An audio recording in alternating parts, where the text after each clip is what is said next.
They must have something in mind if they want to take the Zillion away. Must be something very specific. Yeah. But the Aatrox taken away, so it feels like very standard power picks outside of the Zillion. We might see an Urgot banned here at some point in the future. Morgana banned away as well. Now this is deliberately targeting Kasing on the bottom side of the map, taking away those comfortable range supports from him. And now Crownshot and Dreams Vedius aren't always the people that we look at to, to pop off on this SK Gaming lineup. So I wonder if they have something special for us. The Lucian going to be the final ban. Now, so far, SK haven't put a huge amount of priority on the. Never mind, they're going to do it. I was kidding. Urgot is the first. You didn't say champion yet. You could have played it off. They don't put priority on the Nunu. Oh, what a shocker! Not first picked again. Wow. Urgot going to be the focus. Now, I quite like this hover, and the only reason why I want to talk about it is because in the LCK, there's been a lot more Ashe recently. She's been popping off. She's been. Deft had a fantastic game on her recently. I believe it was against KT as well. Maybe been Kingzone. I can't quite remember who, but it was fantastic regardless. K team for sure. Yeah, that's for sure. And I think that it hasn't quite made its way over to the West yet, but I'm hoping that we do get to see a little bit more about it. And if it is locked in, we can talk about how strong it is. But with all these target bans, it just increases the priority on the Rakan. And Kasing had a great Rakan yesterday. I think that he's more than happy to pick it up once again. And I think that so far, XL aren't really too upset about this. It just means that you're going to look something like an Alistar or the Braum to the side of SK. And now interesting to see that, a lot of these range supports were banned away on the side of SK, giving the Rakan up. Almost feels like they're ready for this pick. They've now opted to take the Alistar for Dreams on the bottom side of the map. So excited to see how two engaged supports go toe-to-toe, but expect getting the Sion, getting a very safe, comfortable pick. Could, of course, be flexed to the mid lane, but not always something that we see here. Exile now immediately locking in on the Xayah there for Jeskla. So hyper-aggressive bot lane if they do want to set it up. One we saw yesterday, matching up against the Kai'Sa Alistar. So bot lane does feel like there's a lot of carry potential in both the champion picks. Yeah, very strong level 6 power. So they have a strong 2v2 on the side of XL. Scaling slightly more in favor of SK because they have the Kai'Sa and they have the Alistar engaged for late game team fights as well. But both compositions very similar right now. Nothing too stand out. We're still looking for a jungler, and I would say mid lane picks from both sides. Lissandra, Galio, what else is left available? Irelia, Akali. All those big power picks still up and free to prioritize. And this was interesting to me, like, over in the LCK, if Akali was open, first pick, regardless, every time. Whereas in Europe, we put way more value on getting things like the Urgot, making sure that you have that kind of tanky, flexible top laner. So it surprises me that that difference exists. And I feel like the only team that would prioritize something like an Akali would be either the Misfits or the G2s of our league, the ones with the star power carry players. Absolutely. And of course, Akali, a very mechanically demanding champion, but incredibly powerful when used appropriately. Neither of these teams, though, going to prioritize it, as the jungle will remain the target of the final 3 bans here in Phase 2. Nocturne, Sejuani, Xin, all taken off the board. And the Karthus now immediately locked in. They see the lack of aggressive junglers with the Xin taken off the table, and they say, hey, we might have ourselves a safe jungle for this Karthus. Could still technically go anywhere. You've got a safe lane top with the Sign. You've got a strong 2v2 down bot. So far, they've got very solid lanes to allow the Karthus to play pretty much how he likes. SK going for a very conventional meta draft with, if they lock in the Lissandra, they're going to put that in mids. If I were them, I'd consider rounding things out with something like a Camille, perhaps. Another strong pick could be... I don't think they're going to go for the Zac. I'm trying to think about all the other junglers that are available. I feel like there's one glaringly obvious one that I'm forgetting, but I can't put my finger on it. Camille is the one that immediately comes to mind. The Lee Sin available, but less common. Gragas, of course, kind of has fallen down in the tier list. Yeah, we did see Mowgli play it to some good success.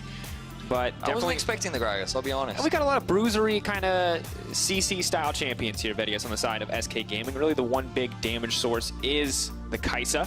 Lissandra, though, with the Aftershock, of course, can do a decent amount herself. But now we're going to see what the rest of the composition rounds out with. Kasing, of course, there's no Zillion to hover this time, so he has to troll hover us with some other stuff. He did. Ooh, it's going to be the Zoe. So we're actually going to see the Zoe picked against SK after they did it yesterday. as an answer to the Lissandra. Now, the reason why Zoe is good into Lissandra is because you outrange the Lissandra, which means that she can't really get up close and personal and lock you down. And once you get to a certain level, Zoe also outpushes the Lissandra as well. So I quite like the matchup. I think it's quite good. You are forced to run cleanse rather than the teleport, which does hurt your global pressure, but outside of that, it's still a very solid pick. Now, the thing about Zoe Karthus is cast your mind back to G2. If that Q lands or the E lands less than 10 days ago, if either of those abilities land, Karthus ults you. Hey, if Karthus ults you and then a Zoe Q hits you, you're dead. Now, there's no Jace to add to this. There's no long-range poke from the Q, but the point is that the poke from Zoe Karthus is very easy to land, and it is an excellent way to start off a team fight as well. So I think it's a devastating combo. I think it's very powerful. And now XL will be trying to pull this one off. The focus will be for Karthus, making sure that he has a safe laning phase. He's not going to be that active in the early game. And self-made on this Gragas, I'm expecting him to go top because he goes top every game. But I'd also like to quite see him, I would also quite like to see him play around mid. Utilize the fact that you have really strong setup with the Lissandra and you have all this CC and damage to potentially get a couple kills onto the zone. Can they pull it off, though? Can they find those early aggressive coordinated plays with a man like Selfmade in the jungle? You have to believe in that. He's been so successful. He's almost always gone to the top lane, so I do wonder if we're going to see a bit of shift up here, if he will make his way into the mid lane to try to shut down Exile here. But as we wait for the players to get in the game, let's send it over to Trevor, who's standing by with the managing director of Excel. Very much. I am joined here by Kieran Holmes-Darby, as you mentioned, managing director, but also co-founder of XL Esports. First of all, it's a pleasure to meet you and introduce you to the LEC viewers. Who are you and who's your org? Thank you very much for having us on. Yeah, so XL, founded in 2014. We are so excited to be a part of the LEC.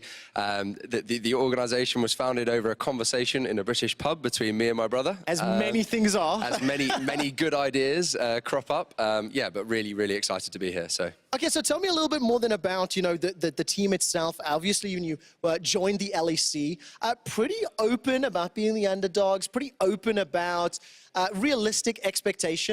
And then yesterday, you almost take down the G2 super team. So how am I meant to understand that? Yeah. So we're pretty self-aware. We know where we're at. We know what the general public feel is of the organization right now.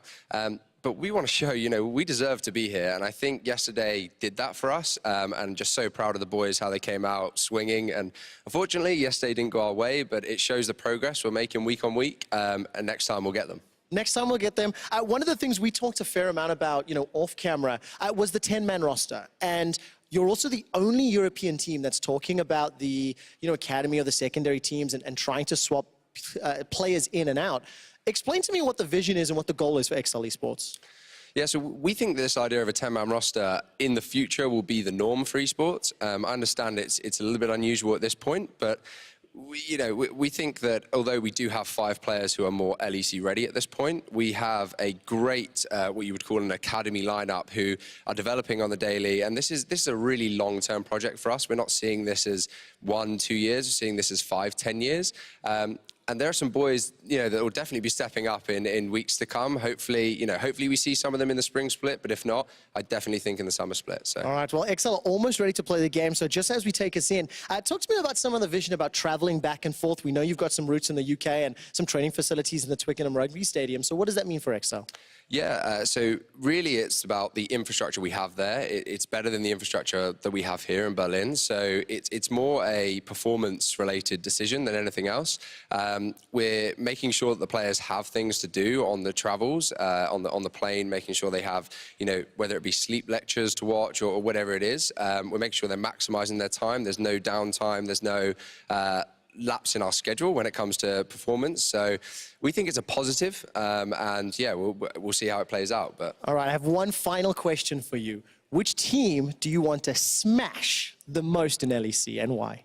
Yeah, they never say kick a dog while it's down, but Fnatic right now look beatable, and we'd love, being 2 British-based organizations, to put the nail in the coffin. So. All right, put the nail in the coffin. There we go. Sending Fnatic packing. We're going straight to game with Dracus and Vedius. That was awesome. Thanks, man. Thanks, man. That was excellent insight into the Excel organization. Ridiculously handsome man leading that whole operation up. LEC, Justin Bieber, looking fresh. But now we're in the game. It's SK versus Excel. Both teams sitting at 1 and 2. And we've already talked about the pick and ban phase a lot, Vidius. There's a Karthus. That Karthus jungle is undefeated. It doesn't matter who plays it. All you do is push R. You mash that key. All right. No, Dracos, no. There are more buttons than just the R, okay? That is a core function of his toolkit. However, he has a very important job to do in the jungle. He has to wave clear. You don't wave clear with R, you got to use the EQ combo, right? All right, you're right. If you don't have all of your buttons... I'm sorry, I know I've offended the small percentage of the player base that plays Karthus jungle. Right, exactly. Actually, it's probably very large now because we've all seen how strong it is. I just feel like it's one of those champions where it's like, oh no, I got autofilled jungle. Like, I guess you I'll got just this grin on your face. I guess I'll play Karthus jungle. Yeah, and you know you're always going to be relevant. It's one of those. It's like one of those champions like Malphite, where even if you're 0-10, if you land your ultimate, like I've never played useless. top lane in my life, but I hit a 4-man ult and we won the game. Yeah, that's so how you do that's what Karthus is. Karthus is the equivalent of Malphite top, but he's Karthus jungle, and he presses R, always has bad. It's going to be a little ways, though, until he presses R. Both junglers, though, getting a leash on the top side. Interestingly enough, Kadril opting to start on the red buff. But both top laners going to the leash means there's not going to be a whole lot of hidden information, as both laners will arrive late. Vidius, though, we saw those bans in the support pool at the beginning, and now I feel like I'm just waiting to see action on the bottom side with Rakan Xayah versus the Alistar and the Kai'Sa. So, Rakan-Alistar matchup is quite an interesting one, because so if the Alistar goes in, then it gives the option for Kissing to then go on to Crown Shot, and the early level trades actually go in favor of a Xayah Rakan, as you'll likely see right now. It's a good trade comes out from the side of XL. However, every time Kissing tries to go in, the interrupt exists there for Dreams. He can knock you out, he can interrupt. Now, the 9.2 changes haven't come in. We are still on patch 9.1, which means that Kissing has enough time. He can't go out for a walk and then come back and before the W lands, just pull out your watch. Check so it's still very quick, still very effective. But yeah, I think what you'll see is in the early levels there'll be a lot of push from the side of XL. But I don't think either wants to try and go for a fight that early on. I think once XL hit level 6 is when the best time for them to look for a play, because the taunt makes it that much harder for the Alistar to really interrupt the Rakan engage. Ghostporo will provide a little bit of vision here, but Exile, Sleepy Trouble does connect. They're trying to interrupt the jungle path from Selfmade here. Sandra going to come over the wall, but Kadril right there. Throws down the wall of pain. Going to reduce that magic resistance of anyone who walks through it. Crucial against 2 AP champions, but Selfmade still going to pick up the jungle here. Kadril, though, unafraid, clears out the Ghostporo. Already has the double buffs and looking quite comfortable on this early clear. Yeah, good stuff coming out. What we are seeing as well from Exile is he is able to get the very early push onto Pyrian, so he's going to be forced underneath the tower, and that allowed Kadril to get that invade off. But yeah, very even start. We are seeing a very slight gold lead for SK. Not entirely sure where that's actually coming from. Oh, it's a difference in support, so not too much of a big deal. But yeah, so not a huge amount to talk about. So ask me any questions related to XL versus SK, because this is a very standard matchup, very slow in terms of what I'm expecting when we come to early game discussions. Will Kadril kill someone right now in the bot lane? That's my first question. No, we won't. Oh, well, that gives us a lot of time. But Kadril is a man that I do want to talk about. Of course, had a fantastic performance yesterday on the Nocturne. Felt key to the team's success. You're sure he's not going to kill him? I'm really sure. You're really 100% positive. I'm actually certain, yeah. He just face checked the push. Well, he walked away. Are they going to stun him up though? A lot of damage will come through if they can land it, but everything wow, you are a psychic, Vidius. How did you know everything would miss? I just... I trusted in Dreams' ability to sidestep, and I also know that a flash Alistar this early on was not going to be killed by a Karthus, so I was very confident. However, no R button yet, Mr. Karthus. Can't get me that easy. I just can't help it. Keep your secrets. Keep your summoner spells. I'll let you have them this time. I don't know why Karthus is a farmer now, but he is. Right, Gragas on his way to the top side. What a surprise! Whirlip is the man that is getting a gank in the early game from Selfmade. Happens every game, like textbook. It actually does happen every game. Expect, though, not in a good position for this one. Caught out. Selfmade is just going to walk in here. He's going to flash back into the creep wave. Deep spot for him to be. Zombie Scion is crucial. If he lands the knock up here, he is going to be in a tough spot. Whirlip, though, could be in trouble. Maybe forced to burn the flash as the Scion runs forward, but the slow there from the corrosive charge, more than enough to back him off. And we do have to throw a little shade Expect's way, because literally every game Selfmade has gone top. Every single game. Without you can watch the VOD. You can double check. He literally goes top every single game. It's just so telegraphed. Like, he gets level 4, and then he comes top lane. And he even positions in a really awkward way. He's like, oh, Warlib is trying to get to the back minions, and then... I just want to highlight Kadril is on Krugs right now. This man is like, we told you this was going to happen. I'm not helping you. I'm finishing my Krugs. You knew this was going to happen. This is on you. Oh, expect. Oh, well, first kill goes to SK in very SK fashion. Will result in a 1,000 gold lead in favor of SK Gaming for the time being. That's a pretty significant lead this early on into the game. Perion also level 6 to only Excel's level 5. Exile, level 5.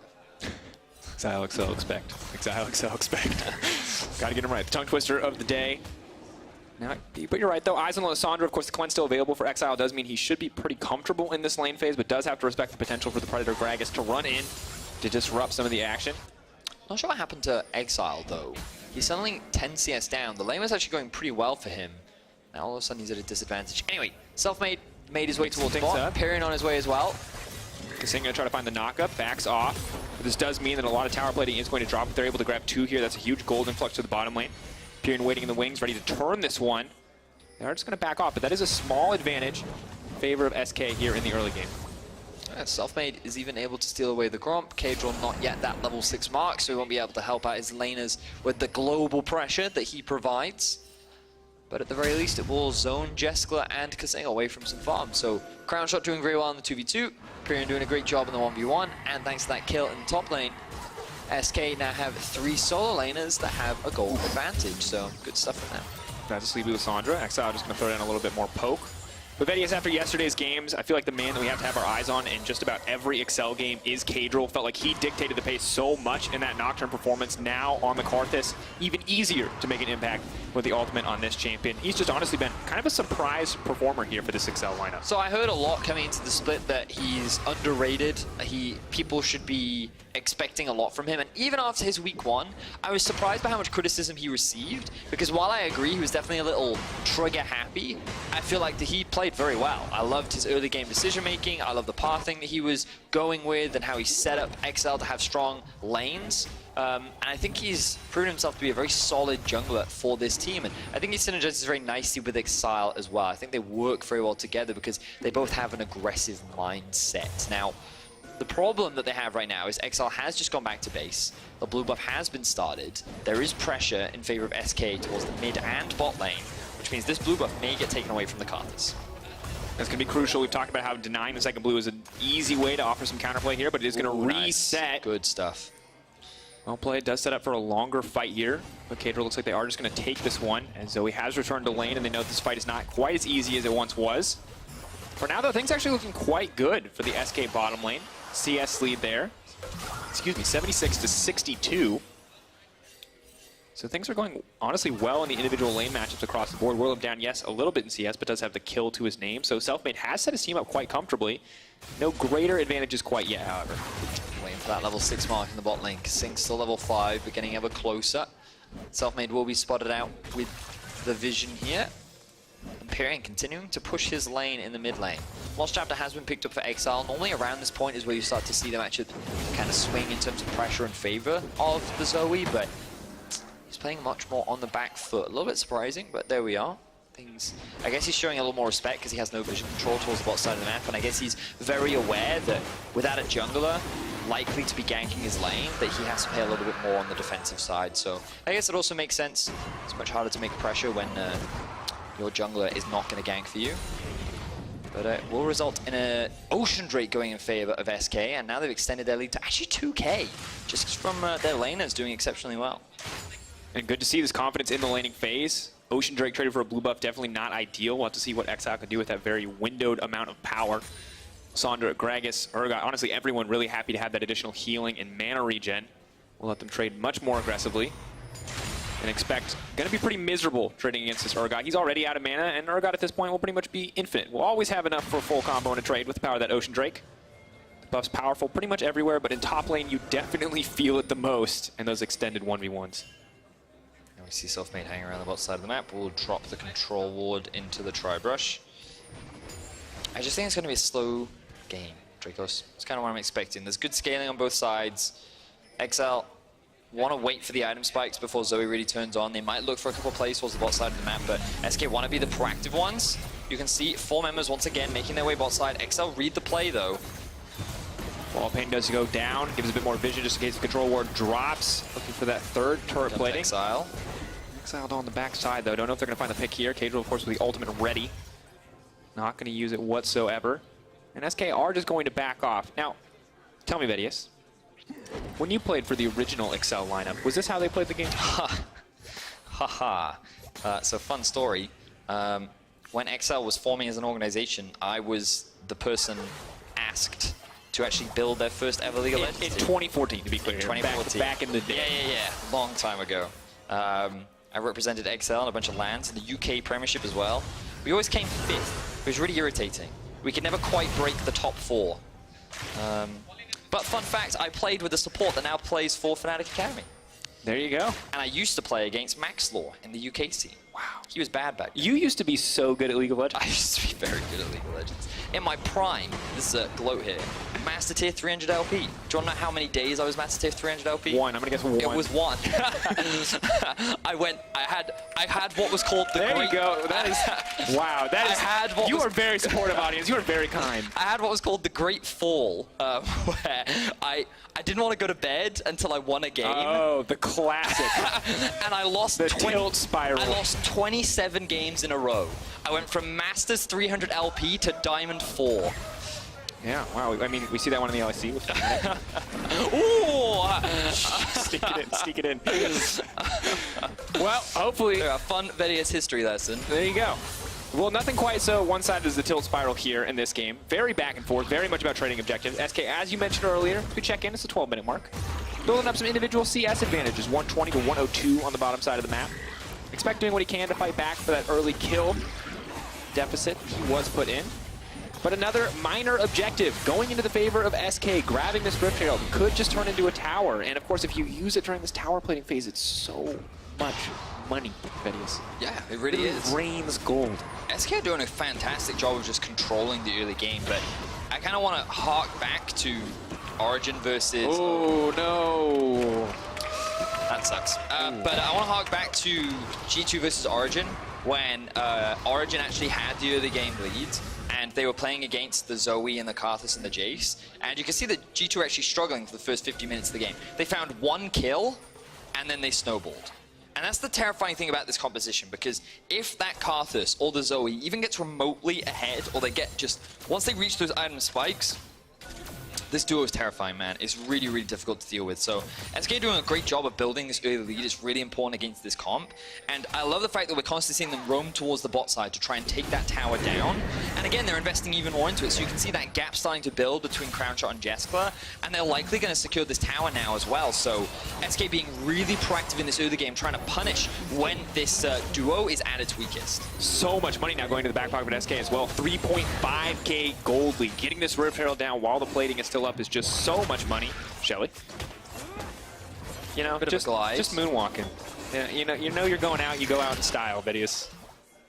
But right now, SK absolutely dominating. It really hasn't amounted to much greater than a single tower. We haven't seen an explosive team fight, but they're slowly but surely winning this game. Exile, though, now locked up. Cadril here going to try to punish. Exile with the cleanse out, the flash as well, burning both sums. Period. Has he overstayed? Cadril trying to get something back. Not able to get a kill, 2v4 though, and XL managed to stop that collapse from happening. No summoner spells were used on their side, but XL lost both his flash and his cleanse. So definitely not ideal, but with so many members on SK being forced back to base, this could give an opportunity for XL to secure their first Drake of the game. Slowly chipping it down. Dreams is on the way. Self-made as well. TP coming in on the backside. They're going to be happy to try to take this fight. They desperately want to burn through the Drake, but they might just have to give it up. Self-made trying to find the engage. Sync trying to look for the re-engage. The instant stopwatch is going to stop it. Cadril going to get cut down here in an instant. Crownshot trying to find it back. Cadril throwing down a few more Skittles, trying to burn through the health bars. There comes the first ultimate, but it's just not going to amount to much. Well played by SK there in the exchange. Yeah, there were only 3 members on XL at the Drake, and the TP came in from Whirlip as well, so they were primed and ready to go for that fight. They didn't even need Pyrion. They knew they had the numbers advantage. They knew how squishy XL's comp was. They knew that this comp doesn't want to fight this early on, and they were able to effectively punish. So that gold lead is starting to snowball out of control in favor of SK, and again, you've got to be proactive in the early game against a Karthus Zoe comp. You've got to keep maintaining the pressure, utilize the fact that this duo is very weak in the early game, and SK doing a great job. And of course, that breakpoint we're looking for now is the level 11. He has the magic pen. We just want that level 2 ultimate. Big damage difference, but Vedius, you called it out. Squishy. So many vulnerable members here. Yeah, and I love this flank in from Whirlib as well. You can see the TP from behind. The engage is just great. The fact that Crown Shot ults onto Cadril once he's separated from the other 2 members means that it's very easy for him to find that kill and pick up a double buff as well now. He gets the initial heal, and then I'm not entirely sure where he got that second heal from. He is running fleet footwork, so maybe that's where he got it from. But that was a big chunk of health that he got back. Oh, the Alistair, that's where he got it from. There you go. That makes sense. Rounds out 16 minutes though. Gold lead very close now to 5K as SK going to grab the Scuttle Crab as well here for their bottom lane. Gold just being funneled into Crown Shot. Looking quite comfortable on this Kai'Sa pick. Things working out with their early decision to take away some of Kasing's options.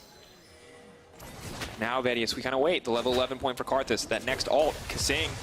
Nice dash out. Missing out on the ultimate. The Predator, though, still active. Selfmade is going to back off, but you can tell the ball very much in the court of SK. They can do whatever they want at this stage of the game.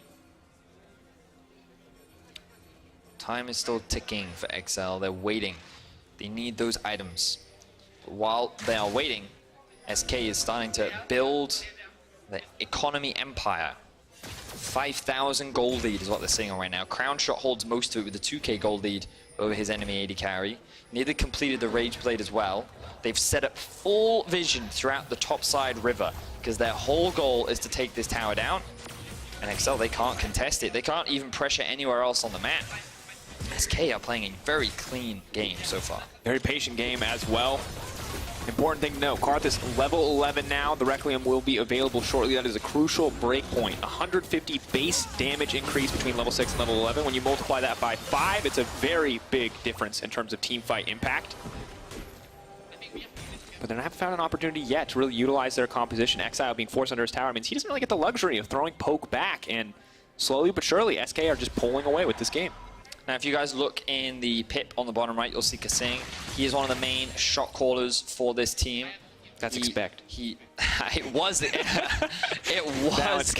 I'm sorry. Continue. Wow. Kasing, main shot caller for the team, big leader. Kasing is the main shot caller for the team, and he felt that he held a lot of the responsibility for why they ended up losing for G2 because he made the call for Cadril to go onto the Nocturne to try and get that kill. And he is going to be one of the guys that you kind of keep your eyes on in this game. How well can he lead? When a lot of the plays happen, it is often him making the decision for the team. And having the opportunity to speak to him myself, he's quite happy that he almost has a fresh start with a lot of new players working together. A lot of them are keen to improve and get better. And the fact that everyone's motivated, I think is something that he really likes being in that environment, you know, and he thinks that he has a lot of potential to work with. And it was a tough loss yesterday. And, you know, we know that the XL boys took it very tough, but we see them coming on today, or coming to the stage today, with smiles on their faces, feeling confident about this game. Now, the early game has not gone in their favor. But the Zoe Karthus, as you mentioned, we're waiting for a big break point here. We're waiting for one of those combos to get it started. Dreams losing half his health bar. Definitely a good start. I don't know if Excel can actually hold on to the mid lane tower right now. Ooh, there's the engage. They're looking to try to find the follow-up. Crown Shot in a bit of a difficult position now, running for his life as Kasing is going to go golden. Here comes the Scion. Gonna try to drive out as Crown Shot flashes to safety. Dreams manages to take down Kasing. Expect now in the middle of no man's land as they desperately try to kill Pyrian. He's now running for his life. He will burn down. Karthus ult coming out. Eyes on Crown Shot. Will it be enough? No. Too early in the game for the Karthus to find that half-health kill. But Poke continuing to come out from Exile, looking for every bit of damage that he can find. Crown Shot used all of his summoner spells trying to get away from that situation and walk away with his life, but a really good headbutt pulverize combo from Dreams to knock Kasing into the team of SK to help find that kill onto the XL support. So quite a close skirmish between the two teams. A bit of an overcommitment there coming out from SK. The goal lead still insurmountable, 6,000, just under 20 minutes.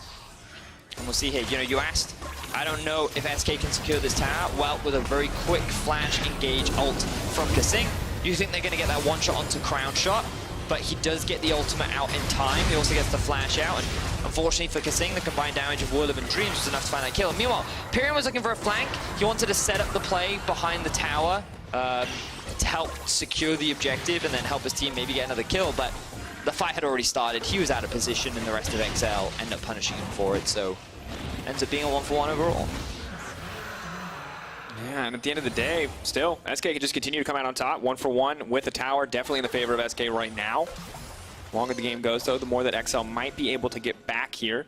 But the Kai'Sa just continues to get scarier and scarier, and the lead that has been built up by Crownshot, giving him that 500 gold bounty, definitely a priority target. If Kadril can actually get the ultimate down, they might be able to recoup some of the gold loss. Has the double magic pen items as well. But still, waiting on the Requiem cooldown. They just need to find that one pick, Medius. If they pick off Crownshot, maybe they can start to shift things back in their favor. For now, though, they settle for little objectives, like the blue buff. The thing is, the longer the game goes on, the more deadly this duo becomes, right? So you're always looking at SK to be like, they need to keep being proactive, they need to keep the pressure up, and that's not to say that their late game is bad, but when you have this kind of a lead, what you don't want is to run the risk of the enemy team coming back. Think of it as like percentages. Quickshot likes to ask this question all the time, you know. What is the percentage of this team winning this game?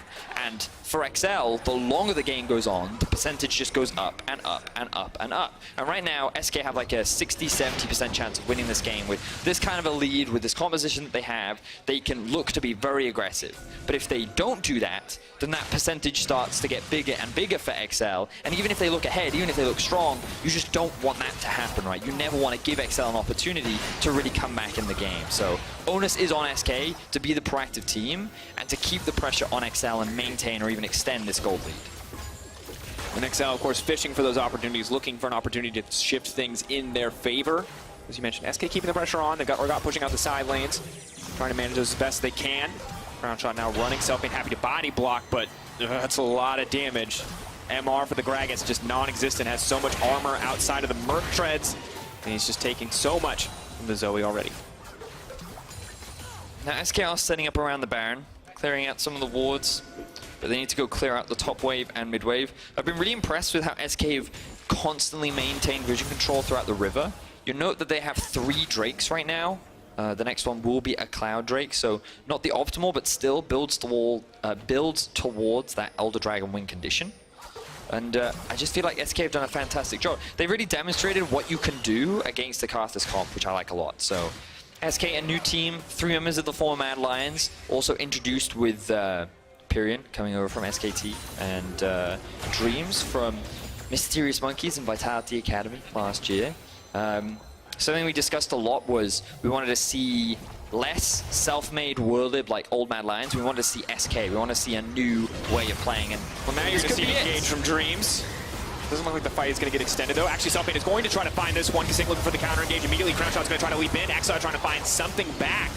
But really no damage put onto the SK lineup from XL except for Dreams. Yeah, XL, they really can't afford to team fight right now, especially in this enclosed space. And when Kasing goes in, he immediately got ulted from Pyrion and one-shot. So now, XL are a man down, one of their primary engage tools has disappeared, and SK are immediately going to make their way towards the Baron. Remember, they have this massive gold lead. It is really difficult for XL to challenge them, and they also have no vision in even their own half of the jungle. Now, we'll see if they're going to take it. No, not going to find the steal, and that is Baron secured for SK. 10k gold lead just about, not built on kills. Exile trying to cleanse, trying to run for his life. Vedius, this is not a game about blood. This is a game about slow, steady, controlled gameplay from the side of SK. Yep. Just looking like a much more experienced team. Yeah, I really like what we're seeing from SK right now. This is the kind of advantage they need to push. I love that Baron decision. They find a pick, they convert it into a big objective, and now we'll see where that pick started off. So XL grouped up. They think, ooh, we need to get some vision control in our own jungle. They don't have any pressure, and then Kasing goes in when the rest of the team goes out. So he gets insta-chain CC'd. He gets blown up by the SK squad. Woodab isn't even in the fight. And XL are the ones that actually take all this chunk damage, whilst SK are just very healthy and happy. So they turn that into a Baron. And now the gold lead is approaching 9,000. Beautiful stuff from the SK squad. SK with the 3 dragons as well. We'll have to see what they can do with this Baron, but tier 2s are all but certain to fall at this stage of the game. Karthus does give them some decent wave clear, but a bit more difficult for a lot of these champions to safely clear. Vedius, I mean, 25 minutes in, this commanding of a lead, SK, absolute control, but I mean, if there's no kills, how did we really get here as we see these tier 2s start to fall? Well, if you think about it, right, I feel like SK, they went on allegedly picnic, right? They just kind of walked out and they saw off in the distance that XL were like, can we join the picnic? And SK said, no, I'm afraid this is only our picnic. And XL, the entire game, have just watched as SK enjoyed their picnic. And now they're about to pack up their picnic and go home, while XL have never really got to enjoy anything. And Exile just doesn't get to eat. He doesn't even get a chance to get pulled back. They're trying desperately to get out. Vedius. Purian's still going to run. Still, the Ignite not going to connect. That is awkward from Expect. They cannot get into this picnic, Vedius. They can't. They just can't get in. They want to be a part of it, but they just won't be allowed. We haven't really seen a single Zoe Karthus duo once this game. And that was the point that I was trying to get at with my awful metaphor and analogy, whatever it's called. And SK have just controlled the entire game. They're now sitting at almost an 11,000 gold lead. They're going to convert it to their 4th Drake of the game. They've just secured themselves another tower, and everything is looking great for SK. And you know, in elementary school, preschool, whatever you want to call it, Yeah, you learn sharing is caring. it's true. SK are not interested in sharing. Well, they share with say each other. everything is ours. Yeah. You will receive nothing, and that's just how it's going to be. Yeah. And And XL sadly are just for- like, but can we just maybe have a sandwich? And SK's like, did you bring a sandwich? Because, No. I mean, you could have. You were in the draft. You had the option. We told you. BYOS, bring your own sandwich. man. Exactly. And XL were just like, well, we've got nothing. So, All right. So as this probably ranks in our top 5 worst metaphors of all time, yeah. I'm enjoying it. Not as important, I think, as the audience enjoying it, but I do, it does feel really like Excel have just not gotten to do anything. Like they had this comp, they had this idea for how things were going to play out, and SK have taken every single chance away So, I from mean, the one lane that XL could have played around was bots. But SK maintained pressure in mid with Piran and kept bringing him to the bot lane. So SK completely mitigated any kind of play that Kasing and Jessica could make. Meaning that the one lane that XL wanted to play around, they couldn't. And the moment SK took that bot tower, they've just been very systematic in where they've been finding leads. So it's just very good, smart League of Legends, and they shut down the potential win conditions of XL, who are now about to lose their base. difficult spot to be in. Luckily, the Baron buff has faded away, so maybe XL will get a little bit more time here. Depends on how aggressive SK are willing to play. In Crown Shot, you can see, as we get further into the game, now that he has that QSS completed especially, not really scared of the Zoe anymore. Playing with a lot more confidence, and XL definitely needs to be the guy that the entire team is terrified of getting one shot by, but no, Kasing going to try to find the engage, doesn't even touch him with it. Crown Shot immediately going to cleanse, going to get right out of that fight. Exile ripped to pieces by Whirlib, and just like that, SK pulled the trigger, they cut through the XL lineup. Double kill now, expect buying a bit more time. That's the Requiem. No one's going to goodnight on that one, though. Easy kill pickup in the end from SK. And now SK can look to end the game. They don't have the Baron buff, but they probably don't need it. 4 members of XL are dead. The minion wave is coming through, and SK are looking for a clean stop over XL. All too easy. SK came prepared for a picnic. XL did not, Vedius. 8-1 the score, 15K gold lead, absolute dominance from start to finish. They did not need lots of kills, they did not need flashy plays, they needed one final team fight and an absolute command of the early game. SK take down XL. Elation on the faces of SK. They feel alive. Their excitement cannot be contained. Dreams, ecstatic, hugs his team, it's Sheepy. He's very He's happy. never felt so alive. So there you are, ladies and gentlemen. That's how you beat the Karthus comp. That's what you do. You deny the lane that you look to play around to try and get kills in. The Karthus never gets involved in the early game at all. If you never get low, Karthus can never kill you with his ult. Exactly that. So, I mean, that's the main difference that we've seen. Like, when you think back to Splice, when you think back to G2, whenever the Karthus has come out, he's used his ulti to pick up kills during the laning phase, and that didn't happen this time. SK were very patient. They found their picks. They converted them into objectives. And overall, very, very, very clean League of Legends from the SK squad. And so they bounce back to 2-2. They now sit in the middle of our table. And unfortunately for XL, a difficult week for them. 0-2 now in week 2. And one of the big differences in that game for me was Kadriel on the Karthus. While it is a very powerful champion, it's not really a champion that can kick things off, that can get things started. It's true. And it just feels like when he's not in the driver's seat in the early game, XL do look a little bit lost. Do not at least keep tempo with the greater version of themselves that we saw yesterday against G2. Yeah, I think you're right. I think that when it comes to playing towards certain win conditions, I think they look stronger when Kadriel is on something that he can be a lot more proactive in the early game, when he can work more with Exile to kind of snowball these leads. But Still, I've just been very impressed with how SK executed that game. They had a very clear game plan. They understood what was going to happen against the Karthus, and they shut it down very, very effectively. So SK, they can feel pretty happy moving into week 3 about how things look. I'm still undecided about the strength of this team, you know, because they have very clean games like this, and sometimes they have not so clean games like Splice yesterday. They really struggle to execute upon their comp, and maybe the bottom line is just play easy play comps. Just give Selfmade something that he can have early game impact with, and then have laners that you can play around. And if that's the formula for SK, maybe that's enough to take them towards the top. It does set a worrying precedent, though, for me in LEC in the sense that Selfmade ganks top literally every game. Every game. Misfits gank bottom literally every game. And if no one ever punishes this, we're just going to see that same game rinse and repeat for the entire split. We might have that. It might be the same picnic over and over and over again, and who wants that, eh? Yeah. And like it culminates in one final fist fight to enter the picnic. They didn't win. And keep your eyes on Crownshot in this fight, because it was smooth. It was very quick reactions from him. He popped the E, like, instantly. And look at that, he doesn't even get hit by the toy. He doesn't need to use his QSS. It was really good stuff from him, and the moment that the engage is gone, then Dreams, Pyrian, and Wurlib all dive onto the backline, and they're just like, yeah, we can tank this tower. We have enough for gold lead. This is easy. This team comp to me, Vedius, is a crab, right? It's got this nice shell.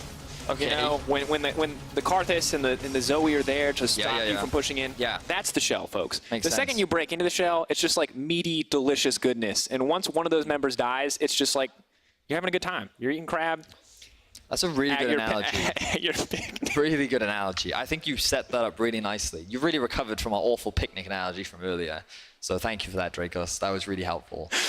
So SK moved to 2 and 2. XL moved down to 1 and 3. We'll see what they're able to do moving into next week. To be fair, XL have had some tough competition, and I think this is one of those games that they would have very much liked to win because of how close these two teams are in the standings, but unfortunately they could not do it. And yeah, now we move on to our next game of the day, which is G2 versus Rogue. Definitely expected to be a one-sided game with top of the table versus bottom of the table. We'll see if Rogue can bring out any surprises against the Powerhouse today. Look, all I'm saying is don't count Rogue out. For you guys at home, the Kia Player of the Game vote is up and running. At Esports on Twitter is the place, so you can head over there and select your pick. Maybe you can choose between Wurlib, Selfmade, Crownshot. Who do you think deserved it? It's a hard call, actually. It's Selfmade. Is it? He did like everything. Crownshot was really clean. I mean, he was. He had a great Kaiser game. Yeah. But I still think, like, I don't know, I always go to the supportive cast. I'm like, if you get kills, is it really you doing a lot, or are you just last hitting? I mean, he like cleanse flash to Scion, and then he like ulted, dodge one thing, and flash the next thing. I feel like it was good. Appreciate your junglers. Appreciate your junglers, folks. But the jungler, not going to be in the interview. It is going to be the top laner, AD carry, and support. 3 people with Trevor Quickshot Henry. Is he man enough to handle the interview? We're going to find out. Oh, I certainly hope so, Dracos. I've been unleashed on the interview bench, and I've caught as many SK players as I could fit onto the bench. Congratulations, Wurlib, Crownshot, and Dreams. It's very nice to have you here. I think Dreams will say thanks to you. Hello, Dreams. Sorry, we don't actually have enough microphones for my plan, so I apologize about that. Let's start by talking about the game. You just smashed it. Wurlib, it seems like Selfmade likes to come and spend some time in your lane early on very frequently. Is this just something you guys do because you've played together, or did it make sense in today's comp? Yeah, it's kind of funny because we still manage to always get a kill, usually, even though like I think enemies know that this is gonna be a gank in top lane. But no, it's just like, I don't know, I just say like, hey, Top is kind of free to kill if you come. He's like, yeah, I have like 20, 30 seconds right now free. He just comes, something that just happened, but it's not really pre-planned. Crownshot, do you and Dreams sometimes get a little bit jealous that Selfmade always goes to Wurlib first? Yeah, of course. And of course, Dreams, now you're new to the SK roster and new to playing with Crownshot. Welcome to the LEC stage. How have you found your first 2 weeks on the LEC stage here in Europe? Just great. It feels really good. And how good is Crownshot as an AD carry versus your previous AD carry? I mean, he's really like motivated to stay as a good player at LCS, like LEC. And it's really enjoyable to work with this guy, for sure. That makes me very happy to hear. Crownshot, turning back to you. Let's talk about SK. You guys have had 2 very, very convincing wins. Call it 2.5 if we count the Fnatic game, and 2 difficult losses. You know, what's causing some of these inconsistencies in the results we see on stage? I think sometimes we're just not sure, like, what our intentions are in draft or how to win the game, so we get a bit confused in game and just start playing reactively instead of playing proactively like we did this game. So I think if we know our win conditions and how we win the game, then we execute it properly. And that's what we did today, I would say. Yeah, definitely showed to be the case. Werlib, for me personally, it's great to have you back on the stage. Thank you, man. We've been on the same stage together for many, many years. And one of the stories that I really like to talk about is when you first made your debut, a little bit of a one-trick pony Jax player, maybe it's a bit harsh. But very importantly, over the years, playing through Challenger, playing through ERLs, you've diversified your skill set. So what is it like now coming up against the likes of Wonder, Alfari, Soaz, all of these big names that have continued to play at the LCS, LEC level, and now you're rejoining the ranks? Yeah, for me it's so exciting because I think the top level right now is really, really high. Like, for me, being able to play versus players like Wonderwear is like something to be proud. And I'm also very happy because when I, went down from SCS, I said to myself, I got to do it, like I have to get back into SCS. And it took me some time, but I'm happy to be back. That makes me very happy to hear. And for Crown Shot, of course, 3/5 of Mad Lions playing on SK, a lot of success with that roster. Can you step back and look at the likes of, the Spanish League versus the LEC and how the different experiences or where the uniqueness is? Yeah, I mean, the difference is massive Don't play in Spanish League. just between the level of teams and players and bot lanes and just the macro game, just everything. But the crowd in the Spanish League is still pretty great, so yeah. What did you say, don't flame? I mean, the Spanish League is just awesome. Just watch it, guys.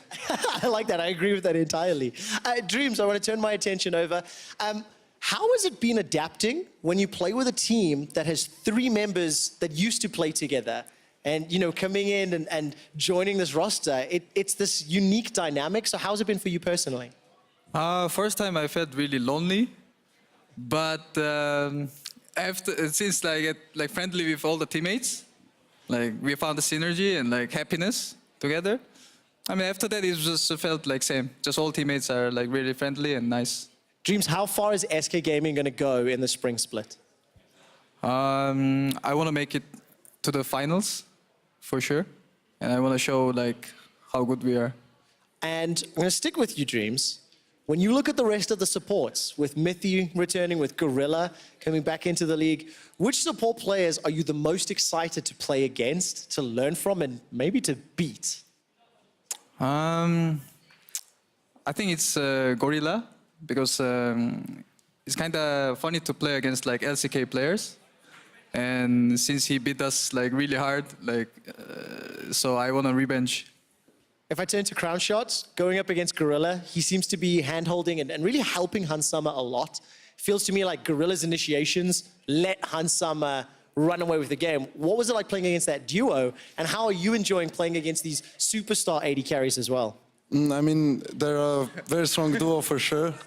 But I think, yeah, they got a really strong draft phase as well with Lucian Alistair. But overall, playing against players like Upset, Reckless, Hans, it's just really good. It's a really good experience, and I feel like I'm learning a lot every time I play against them. Give me a power ranking in AD carries. Give me the top 3. The top 3? Do I include myself or not? Of course, go for it. No, I would say top 3 is Hans, Upset, and... Crown Shot for number 3. Crown Shot for That's number what I 3. like, of course. That's what I like. Gentlemen, I do have the Kia player of the game to announce. I'm very happy to say that in interview it's not one of the 3 of you, because I get to make fun of you. Werlib, you always get set up. It's self-made. He's your Kia player of the game. Werlib, what's it like when you look at self-made, also one of the newer members to the team, to SK, but he's getting all the hype and all the praise over the last 2 weeks. Does it make you jealous? Yes, I'm not gonna lie, yes. But it also, it takes pressure away from me, so it's fine. And who should win player of the game? Earlier today, Upset won it, but Upset was the interview, and the award went to Ignar, and I said to him, who should win? Is it the AD carry that finishes the game, or the carry, or is it the person that sets it up? What's more important?